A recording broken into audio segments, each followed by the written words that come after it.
जिंदाबाद जिंदाबाद जिंदाबाद।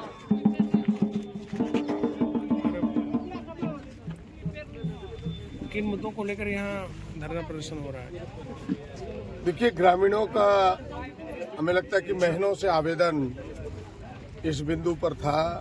यहाँ के जिला प्रशासन, माननीय उपायुक्त को भी और इस NHI के जो प्रोजेक्ट डायरेक्टर है उनके पास भी भेजा था इन लोगों ने। कि आपने देखा होगा कि यह जो 4 लेन सड़क बन रही है कई गांवों के बीचों बीच ये गई है। सुगावथान देखे, हरियारी देखे, भटुंदा देखे, कठोन देखे, और बीचों बीच जाने के कारण खास करके जो स्कूल है, अगर पश्चिमी है तो पूरब के लोग उस स्कूल से वंचित हो रहे हैं। भटुंदा में हाई स्कूल अवस्थित है पश्चिम में, पूरब के सारे बच्चे अब कैसे आएंगे इस NH4 को पार करके, इसे NH4 लेन को पार करके, ये मुश्किल है।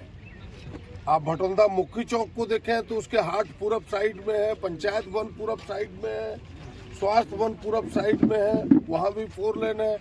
पश्चिमी के पूरे लोग भटुंदा के कैसे लोग क्रॉस करेंगे उसकी कठिनाई है। हरियारी भी यही है, सुगावथान में मॉडल कॉलेज पश्चिमी में है, कठोन आगे भी जाए आप, यहाँ की आपकी जो प्रमुख पर्यटक स्थल है जोगनीथान, वहाँ भी इन्होंने अंडरपास पुल नहीं दिया, जिस कारण से भारी कठिनाई है। और भविष्य में दुर्घटनाओं को आमंत्रण देना है इस प्रकार की सड़क, इनकी डिजाइन ही गलत है। ग्रामीणों की मांग है कि रीडिजाइन करे और हम सबको अंडरपास पुल दे, और कोई इसके काम का विरोध नहीं है। अभी प्रशासन के प्रतिनिधि वीडियो साहब यहाँ आए थे, हम लोगों ने 2 दिनों का समय दिया। मेरी उपायुक्त महोदय से भी बात हुई थी, यहाँ के SDM ने भी अभी फ़ोन किया था, उनसे भी बात हुई थी। परीक्षा ड्यूटी में, वरना वो भी आते कि भाई हम प्रोजेक्ट डायरेक्टर को बुलाते हैं, यहाँ के प्रतिनिधि इसके प्रमुख गाँवों के लोग भी रहेंगे, मुखिया भी रहेंगे, हम सब रहेंगे, और फिर से रीडिजाइन कैसे हो, ग्रामीणों की सुविधा को ध्यान में रखते हुए वो काम करें। अगर 16 तक कोई ठोस निर्णय नहीं हुआ तो हम सब गोड्डा कॉलेज से लेकर के पूरे क्षेत्र के काम को बंद करेंगे, 1 इंच काम होने नहीं देंगे। यही ग्रामीणों का आवेदन है। हम सब इसके प्रतिनिधि हैं, हम लोग जनता के साथ हैं, और जनता और प्रशासन के बीच एक ब्रिज का काम करके हम इसे समझौता कराना चाहते हैं, ताकि काम भी ना रुके, सांप भी मर जाए, लाठी भी ना टूटे। वरना जो ग्रामीणों का आक्रोश है वो आक्रोश कहीं तीव्र आंदोलन में ना बदले। इसीलिए हम लोगों ने 2 दिन का समय दिया है। हमें लगता है कि प्रशासन इसको सुलझाने का प्रयास करेगी। सर, कितने सबवे की मांग है आप लोगों की?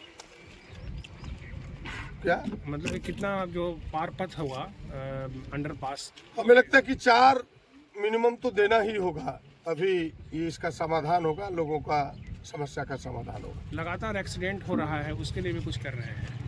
देखिए, एक्सीडेंट में हमने पहले भी कहा, आप देर से आए थे, हमने कहा कि इस तरह से एक्सीडेंट करके 8 लाख का मुआवजा दे देना बहलाने फुसलाने से नहीं होगा। इनके 2 मापदंड है। यही NHI ने एक्सीडेंट किया रांची में, जो वहाँ का टावर गिर के मरा, NHI के कारण वहाँ 50 लाख रुपया परिवार को दिया, और यहाँ हमारे परिवार को मात्र 8 लाख रुपया दे के इन्होंने बहला फुसला दिया, 10 लाख दे करके बहला फुसला दिया। ऐसा हो संभव है कि एक परिवार का मुखिया मर जाए और 8 लाख में उसका पूरा परिवार का जीवन कट जाएगा? ये गलत है। कम से कम 50 लाख का मुआवजा उसको मिलना चाहिए था, ताकि उसके बच्चे आगे पढ़ सके, उनका परिवार आगे चल सके। वरना हमको बताए इस प्रोजेक्ट के जो मैनेजर और मालिक है कि भाई यहाँ दब जाए और गांव का लोग उनको चंदा करके 8 लाख दे दे। ये तो नहीं है न्याय। न्याय यही है कि भाई कम से कम उनके परिवार का जीवन चल सके, उनके परिवार के बच्चे आगे पढ़ सके, इतना मुआवजा जरूर देना चाहिए। हमें लगता है कि यहाँ बेईमानी हुई है। 8 लाख नहीं, कम से कम 50 लाख रुपया उस परिवार को मिलना चाहिए था।